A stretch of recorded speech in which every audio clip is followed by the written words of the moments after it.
tuning into the stream, and today we're going to be talking about the TED Talk for Life is Not Complicated, You Are by Carlos Wallace.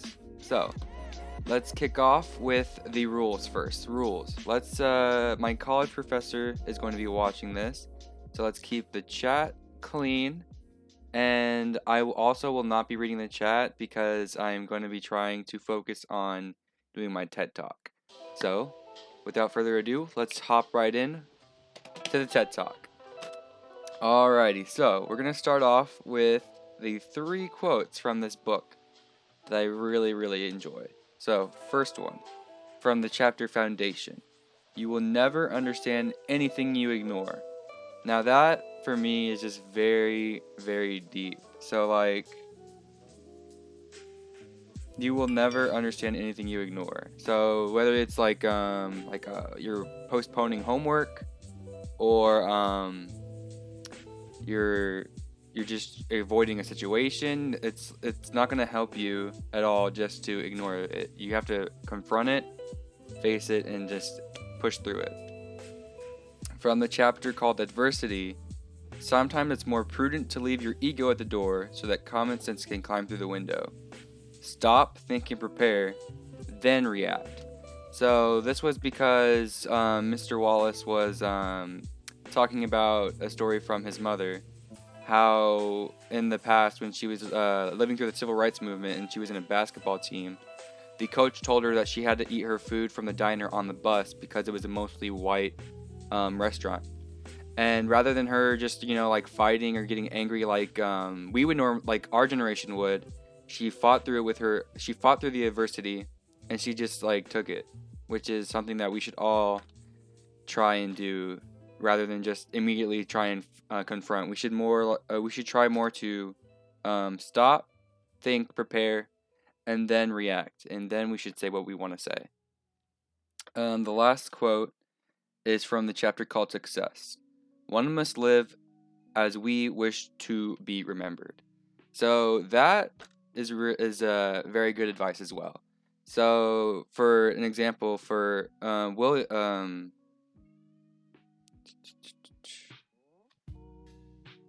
Wallace, he said he was talking about one of his friends that passed away, and everybody almost the whole town showed up, and the church was packed, the patio was packed, and they all had great stories to tell of this man, of his success, of how he was a great person. So that's just what you got to be. You have to live as you want to be remembered. And all those 3 quotes got me. So we're also going to further delve into those 3 chapters of Foundation, Adversity, and Success. But we are also going to be discussing a class activity I had for in my psychology class. So we're going to hop right into Foundation. So what are my foundations? My main foundation is going to be, let's see. Well, this is a really cool foundation quote. The past is a foundation for the future, not a prison. Keep building. So don't let you look into your past, but let it be a foundation for you. Don't get stuck in the concrete foundation. Let it solidify, and then just start building up from that foundation. And so for my foundation, my past is my mom. So she never backs down from a situation. She always pushes forward, and she has passed that on to me. She has taught me to push forward through my situations. She's been there for me through thick and thin, and she's just been a very great mom to me. Of course, there's those moments where there's some negative stuff, she'll not agree with a decision I make, or there's arguing, but for the most part she is a great woman, and I love her and appreciate her for being there for me. Next we're going to talk about places that places that can be a foundation for you. So for an example, a foundational place for me would be a movie theater. Like I feel really, really grounded in a movie theater. I know most people would say like their home, their house, their room, but I mean, a movie theater, you just kind of like you go, you sit down, you eat, and you just enjoy a movie. You don't really think about like your problems. You just or you don't have like someone in the background making obnoxious noises or just being really loud. You just, for the most part, you sit down, you eat your popcorn, you drink your drink, and you just enjoy the movie. You enjoy the time. Um, you enjoy the present, pretty much. Um, dun dun dun. Let's see. And a place of growth. Let's see. A place of growth for me. Um, I don't really have a specific place of growth. I guess I can understand. So like, a place of growth for me would be anywhere from that my friends or family are with. So for example, my girlfriend, like me and my girlfriend hang out all the time, never in one place, like for too long. Like we'll go to the movies, we'll just park and just talk, or just go to Denny's and just eat. Like, and I feel like none of those specific places, truly, is like truly more important than any of the other places. Like the whole time I'm with her, I'm growing. Same with my family. Like like in this picture here, we went to Cozumel, and I grew there with my family, with my mom, my dad, my 4 sisters. And I could say the same for when I'm in my house. Like I grow here as well with my family. So growth is a very important part of foundation. You gotta have your foundation, and you just have to grow. You have to build up from there. So next we're gonna dive into the chapter of adversity. So adversity.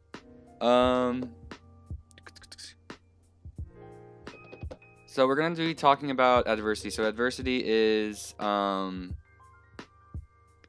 it can strengthen you if you have the will to grind it out. So it's either like a make or break situation. So I'm gonna talk about a make situation and then a break situation for me.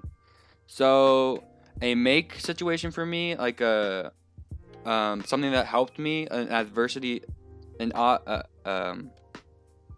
obstacle that helped me grow, would have to be my Boy Scout trip when I went to Philmont. So I was about 16 at the time, and it was about 8 dudes from 15 to 18, and 2 adults. And we went to this ranch, in this privately owned Boy Scout ranch in New Mexico. And we were basically given a route to take through mountains and through just valleys.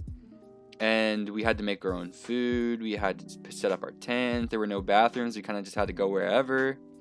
And I wouldn't have been able to do it without my buddies. Like, here's my friend Kurt, Chris, some more pictures of me. But like, I don't know, like that experience was very, like, it taught me that like you don't always have to be alone. There's always going to be somebody there for you. And even if there is nobody there for you, just do your best, try and push through it, and you'll find a way. So that's a growing obstacle, like how adversity can help you. An example for that. So now I'm gonna get to like a personal like downfall for me that I've never really discussed it before, but if I do, I have to be really close to you. So I feel like this is just me, like coming out like for this experience, I guess. So a lot of people don't know, or like if they do, they don't really talk about it because they know it makes me uncomfortable. I went to basic training to become a United States Navy sailor. It was very challenging, and some of the obstacles they put on my path in basic training, I jumped over, I went around, like I pushed through it. But I mean, it's a make or break literal situation, and I was a month into it and I broke. Like, I couldn't get through it. Um, so they sent me home, and I don't know. That being like being, I guess, seen as like I was disappointed in myself, and I know my mother and my dad were disappointed in me as well. But again, like, it's not the end of the world. You went, you tried, and although you didn't make it to the finish line, you at least um attempted to. You at least made it, like, I at least made it halfway there. Halfway through the stuff, through the training. Um it's always going to be in the back of my mind that, like, I didn't make it. I failed, but that's just just another block that I add to the foundation. Just got to keep moving up, up, up, up. Don't stop. To never stop in one place and never stay on that one spot forever. Like, when I came home, I was super depressed for a while. My mom didn't really want to talk to me. My dad talked to me in like an awkward kind of way. But I mean, it's been 2 years, and like, we have full on conversations. Like, she knows I love her. I know she loves me. I know my dad loves me, and I love him. Like, just you gotta keep pushing, keep fighting. So,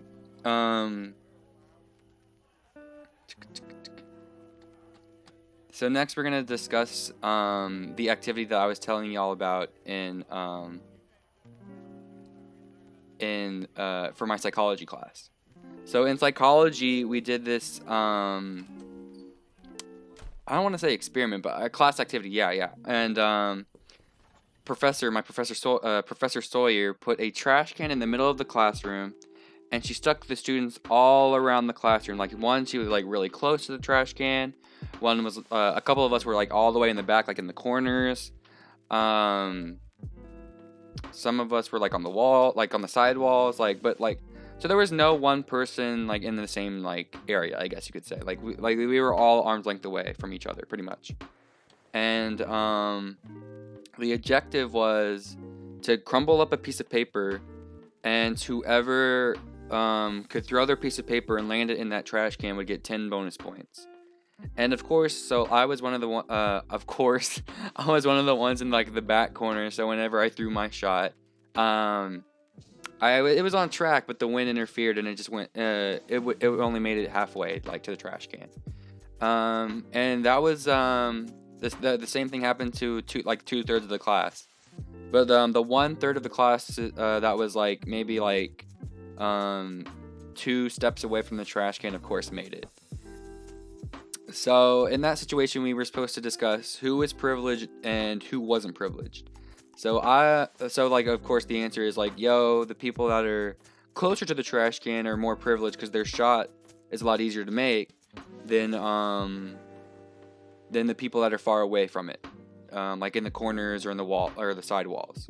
So those people are less privileged, while the people close to the trash can are more privileged.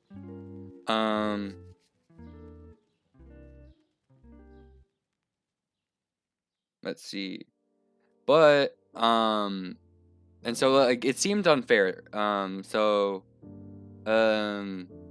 Like the people like me and on the side walls and the corners were thinking like, hey, this is unfair. What the heck is going on? But she later explained. But then she asked us, is everyone afforded the same opportunities in life? And we all said no. But when Professor Sawyer said, well, did any of you bother to ask if you could move, or if you can like move from your spot and move closer to the trash can? And we all just like, oh no, we didn't think to ask you that.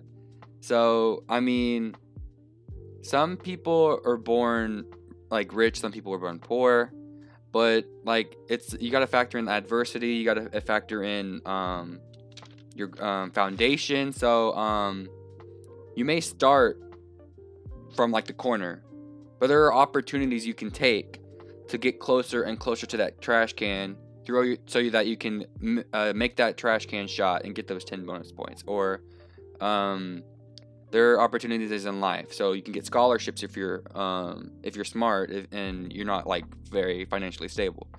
You can if you're not able to have a kid, you can always adopt a kid. There are so many different things you can do, like, that seem like it's impossible, but there's always an opportunity for you. So just don't give up. Keep going. You can do it. How did that experience impact me? So it honestly opened my eyes. Like, I was honestly like, yo, this isn't fair. What's going on? But then she asked us that question: is everybody given the same opportunities? And yeah, in a way, you kind of have to fight for those opportunities. You're not. Some people are given them. Other people have to fight for them. But everybody has the same opportunities in life. Next and lastly, we're gonna be discussing we're gonna be discussing success. Get out of here. There we go. Success. Meme baby guy. So success. So what defines success? I say, or who defines success? What does? I say whoever is asking. Like, so when I ask who defines success, I would say that I define my success. I try not to let other people say if I'm successful or not. So like, let's say, like, for example, like I had to come home from the Navy. I honestly thought like I wasn't a success. I failed, but it also gave me an opportunity to go to college. Like, if I hadn't have come home from basic training, I wouldn't have gone to college. If I hadn't have came home from the Navy, I would not have, been able to go to Cozumel with my mom. I wouldn't have, had all these great experiences with my family, because I would have been just like not there. I'd be off, like, doing whatever, God knows whatever job I got. And so I believe that my life is very successful. And let's just go back to Carlos Wallace's book, Life is Not Complicated, You Are. So, like, it says right there in the title, life is not complicated, you are. So whenever you're feeling down, you're dead, just keep fighting, just keep pushing. You're gonna make it. And just get yourself in the right mindset. Like, if you're going through a stressful time, just know that it's you that's making it stressful. Like, sure, you may have like a shitty mom, or like you have like all these obstacles, like, financial troubles, but know that it is you that makes you the way you are. Like, it's very hard to explain. Like, just know that it's not the end. You can push through it. Success is out there. Opportunities are out there for everybody. And that's like the main thing I took away from his book. Like, honestly, like, before I read this book, I was just like how I was very disappointed in myself, in my life. And reading the book explained that it wasn't really everybody else's fault. It was more it's more of my mindset's fault. Like, I thought I was a failure. College is too stressful. Why am I doing this? But you got to think, like, you're doing college for a reason. You didn't go to the Navy for a reason. I want to become a teacher. I have to go through the college to become that teacher, and I want to have a nice apartment, a nice house, a nice anything. And, just live that happily ever after. And doing what I'm doing right now is just the building blocks to finally get to the top. So don't give up, never give up. Success is what is defined by you. So that's basically what I took from him, especially when he said, "Welcome to my world. Take what you need." That's what I picked up from him. So, anyways, I believe that wraps up my TED Talk. Thank you. Thanks everybody for tuning in. If you tuned in, Thank you for keeping my chat nice and clean. Honestly, I don't know if anybody even tuned in live, but if you did, thank you. And I will be streaming later, probably some video game like Wizard 101 or something. But that concludes the Matthew, or as my stream name is, Ashmat. Thank you for tuning into the Ashmat stream. I hope you like it, and thank you for watching.